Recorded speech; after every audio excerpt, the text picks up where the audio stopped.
अभी एक फैशन होगा दोस्तों, अम्बेडकर जय अम्बेडकर भीम। अम्बेडकर अम्बेडकर अम्बेडकर आप अम्बेडकर। देख रहे हैं बुंदेलखंड की इतना आवाज़। नाम अगर भगवान का लेते तो 7 जन्मों तक स्वर्ग मिलता अभी था।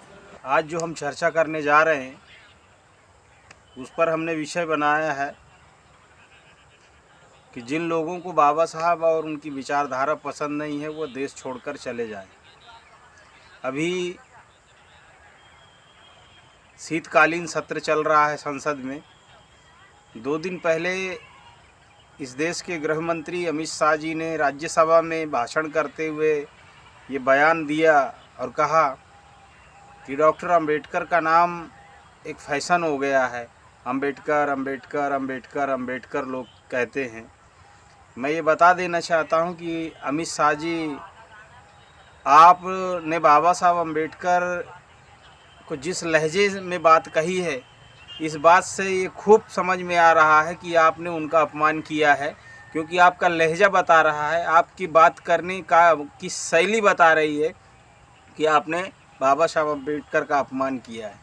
और मैं ये कहता हूँ कि बाबा साहब अम्बेडकर का अपमान ही नहीं किया है, आपने इस देश के 85 करोड़ लोगों का अपमान किया है।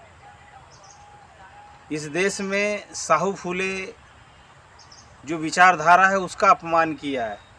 इस देश में आपने लोकतंत्र का अपमान किया है। आपने समता, स्वतंत्रता, बंधुता, न्याय पर आधारित जो समाज और राष्ट्र का निर्माण करने की जो संरचना है, आपने उसका अपमान किया है। आपको मालूम नहीं है बाबा साहब अम्बेडकर कौन है। आप कह रहे थे कि अगर भगवान का नाम लेते तो 7 जन्मों तक स्वर्ग में पहुंच जाओगे।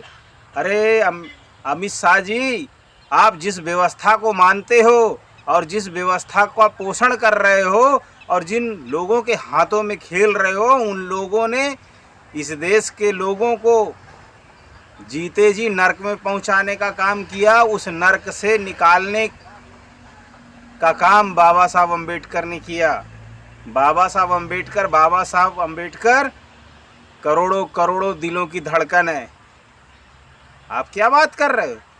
तुम जिस भगवान की बात कर रहे हो, 26 जनवरी 1950 से पहले इस देश में जब संविधान नहीं लागू था और तुम्हारे मनुस्मृति का राज्य लागू था, तो लोगों की जिंदगियां नर्क के जैसे थी। चाहे अछूतों की ज़िंदगी रही हो, चाहे आदिवासियों की ज़िंदगी रही हो, चाहे पिछड़ों की ज़िंदगी रही हो।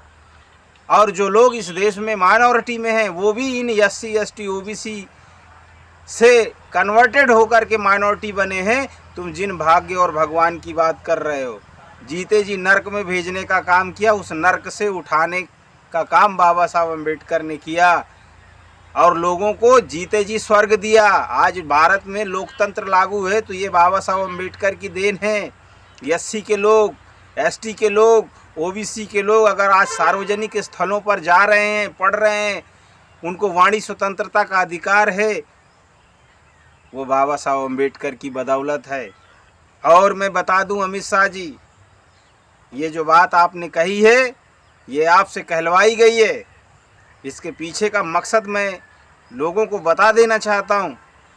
ये ध्यान में समझने वाली बात है कि 1925 में RSS को 100 साल पूरे हो रहे हैं और वो इस देश के अंदर गोलवलकर की, हेडगेवार की और नाथूराम की विचारधारा को लागू करना चाहते हैं। वो इस देश में संविधान को बदलना चाहते हैं।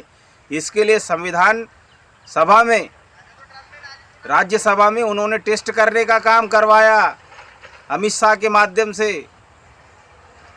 जो क्रिमिनल माइंड का आदमी है, खुद गुजरात से तड़ी पार होकर के भागा हुआ आदमी है, वो क्रिमिनल माइंड का आदमी बाबा साहब अम्बेडकर का अपमान भरे लहजे में बोल रहा है। अरे आपको समझना चाहिए, RSS के लोग जो विचारधारा को लागू करना चाह रहे हैं और संविधान को बदलने की जो सोच रखने वाले लोग हैं, मैं उनको ये चेतावनी देता हूँ कि बाबा साहब अम्बेडकर का जो तुमने अभी अपमान किया राज्यसभा में, ये हल्के में मत लेना। बाबा साहब अम्बेडकर नहीं, परमाणु है, और उस परमाणु पे हाथ मत रखो, नहीं तो तुम जल करके राख हो जाओगे। बाबा साहब अंतर्राष्ट्रीय ख्याति प्राप्त आदमी है, करोड़ों करोड़ों दिलों की धड़कन है वो। दूसरी बात, ये टेस्टिंग करने का जो काम तुमने किया है ना, अच्छा हुआ है, आपको पता चल रहा है कि करंट कितना है। ये भूल करके भी ऐसी गलती मत कर देना। न इस देश के अंदर, इस देश को, बाबा साहब को चाहने वाले SC ST OBC और माइनॉरिटी के जो लोग हैं, रवांडा करने में उनको देर नहीं लगेगा। क्या समझ रहे हो आप? 6 लाख गांव में बाबा साहब को चाहने वाले इस देश में रहते हैं। इसलिए जो आपने अपमान किया है सार्वजनिक तौर पर, विश्व का जो पटल है, इस देश का जो सबसे ऊंचा पटल है, वहाँ से आपने बाबा साहब अम्बेडकर को गलत लहजे और गलत तरीके से जो अपमान करने का जो दुस्साहस किया है, आपको माफ़ी मांगना चाहिए। और दूसरी बात मैं आपको बता दूं अमित शाह जी, आप खुद जैन परिवार से आते हो और जैन परिवार से आने के बाद आपको ये मालूम होना चाहिए कि वर्धमान महावीर की विचारधारा क्या है। गण व्यवस्था को मानने वाले लोग हैं, वो लिच्छवी गण के लोग हैं, तथागत बुद्ध शाक्य गण के लोग हैं। लिच्छवी और शाक्य एक ही हैं। इस देश के अंदर 2 गण व्यवस्थाएं, गणराज्य काम करते थे। अरे लिच्छवी गण जो है वो वर्धमान महावीर ने उनको बहुत आगे लेवल तक बढ़ाया। तुम अपने आप को जैन कहते हो? तुम्हें शर्म आनी चाहिए अमित शाह जी। हिंसा के कितने विरोध में वर्धमान जी थे, और आज भी जैन मुनि हिंसा ना हो, चींटी तक ना मरे, पानी भी छान कर पीने वाले लोग हैं। तुम अहिंसा की बात करते हैं कि हिंसा ना हो हमसे, और तुम हिंसा की बात करने वाले हो। तुम्हारा चरित्र और तुम्हारा धर्म, जिस धर्म का तुम तमगा लगा करके घूमते हो, उसमें कहीं से कहीं बराबरी दिखाई देती नहीं है। तुम इस देश में लोगों के साथ राजनीति कर रहे हो। राजनीति करना आपको आता नहीं है अमित शाह जी, ये दादागिरी है। और ये दादागिरी तुम सिर्फ EVM मशीनों की वजह से बैठे हुए हो। ये देश भी देख रहा है, ये समाज भी देख रहा है। इस बात का ध्यान रखना। ये देश के लोग सब देख रहे हैं, सब सुन रहे हैं, सब समझ रहे हैं। आपको किसी भी हालत में, किसी भी परिस्थिति में माफ़ी मांगना चाहिए। और पार्लियामेंट में जो बाबा साहब का स्टैचू लगा था, उस स्टैचू को दोबारा यथास्थिति उसी जगह पर आपको लगाना चाहिए।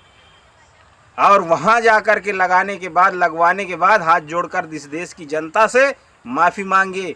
आपने लोकतंत्र का अपमान किया है, संविधान का अपमान किया है, आपने महावीर वर्धमान का अपमान किया है, तथागत बुद्ध का अपमान किया है, आपने उनकी विरासत का अपमान करने का काम किया।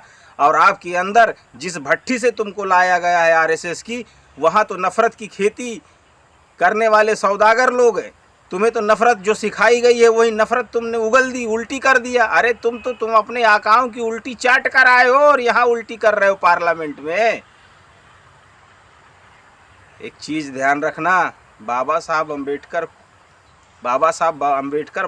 अम्बेडकर नहीं है, वो SC ST OBC के लिए भगवान है। तुम्हारे भगवान छुट्टी पर चले गए थे 26 जनवरी 1950 से पहले, जब इस देश के अंदर सामान्यता का कोई अधिकार और कानून लागू नहीं था। कहाँ चले गए थे? तब मर गए थे क्या तुम्हारे भगवान? आज तुम भगवान की बात कर रहे हो? तुम सेकुलर हो? संविधान सभा में इस तरीके की बातें आप राज्यसभा में इस तरीके की बातें उठा रहे हैं और लोगों को, अरे तुम जीते जी लोगों को यहाँ रोजगार दो, शिक्षा दो, जीते जी लोगों को स्वर्ग भेजो।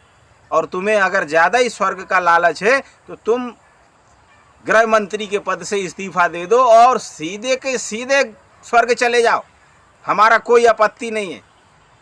और मैं ऐसा बोलता हूँ कि जिस तुम स्वर्ग की बात कर रहे हो, वो SC ST OBC और माइनॉरिटीज़ के लोगों को ये स्वर्ग की ज़रूरत नहीं है। हमें जीते जी हमारे लोगों को यहाँ स्वर्ग बाबा साहब अम्बेडकर ने संविधान की बदौलत दिया है। और जो तुम्हारी मनसा है, उस मनसा को जो दिमाग में पाले हुए हो, वो सफल नहीं होगी। ये ध्यान रखना। जो तुम सोच रहे हो कि नफ़रत की खेती करके और हम मनुस्मृति का राज लाएंगे, तो बाबा साहब अम्बेडकर ने मनुस्मृति को जलाया था। कहीं ऐसा ना हो कि 6 लाख गाँव में लोग मनुस्मृति को जलाने शुरू कर दें। इसलिए आप जल्द से जल्द बाबा साहब अम्बेडकर से माफ़ी मांगो, क्योंकि बाबा साहब नहीं हैं, बहुजनों के मसीहा और उनके भगवान हैं। इस बात को समझने की ज़रूरत है। और हमारी आपको चेतावनी है कि ये टेस्टिंग करना छोड़ दो। जो तुम मनसा पाल रहे हो ये पूरी नहीं होगी अमित शाह जी, नहीं तो तुम्हारा चमन उजड़ जाएगा। ये बहुजन समाज है, बहुत खतरनाक समाज है, बहुत ताकतवर है। इसकी शक्ति का आपको अंदाज़ा नहीं है और बाबा साहब की शक्ति का भी आपको अंदाज़ा नहीं है। 200 देशों की यूनिवर्सिटियों में उनको माना जाता है, वर्ल्ड की, अमेरिका की यूनिवर्सिटी में नॉलेज ऑफ सिंबल हैं वो। तुम हेड दृष्टि से और हेड भाषा से उनका नाम और वो ले रहे हैं। आपकी जो मानसिकता है वो लोगों को समझ में आ गई है। इसलिए जितना जल्दी से जल्दी हो, ये करोड़ों लोगों का आपने अपमान किया है। महावीर से, बुद्ध से लेकर के, ज्योतिराव फूले से लेकर डॉक्टर बाबा साहब, मान्यवर काशीराम साहब ने जिस विचारधारा का वहन किया और विचारधारा को इस देश के अंदर समता, स्वतंत्रता, बंधुता और न्याय पे आधारित जो विचारधारा है उसका आपने अपमान किया है। और दुनिया में समानता है और समानता के लिए लोगों ने लड़ाई लड़ा और संघर्ष किया। और अगर आपने माफ़ी नहीं मांगी तो ये संघर्ष फैल जाएगा और तुम जिस पार्टी से आते हो उस पार्टी को लोग इस ज़मीन में खोद कर गाड़ देंगे और जमींदोज कर देंगे। इस बात को आपको समझने की ज़रूरत है। दोस्तों, आपने मेरी बात को सुना है, इस बात को ज़्यादा से ज़्यादा लोगों तक पहुंचाइए। चैनल को सब्सक्राइब करिए, लाइक करिए और अपनी प्रतिक्रिया दीजिए। मैं बार बार कहता हूं, अपनी प्रतिक्रिया दीजिए। इनका मन बहुत बड़ा हुआ है, इनके खिलाफ आवाज़ हमें संगठित होकर उठानी होगी। संगठन की शक्ति से हमें इनसे मुकाबला करना होगा। इसलिए ज़्यादा से ज़्यादा लोगों तक इस बात को पहुंचाओ और चैनल को भी सब्सक्राइब करो। आपने मेरी बात को ध्यान से सुना, आपका धन्यवाद, आभार। जय भीम।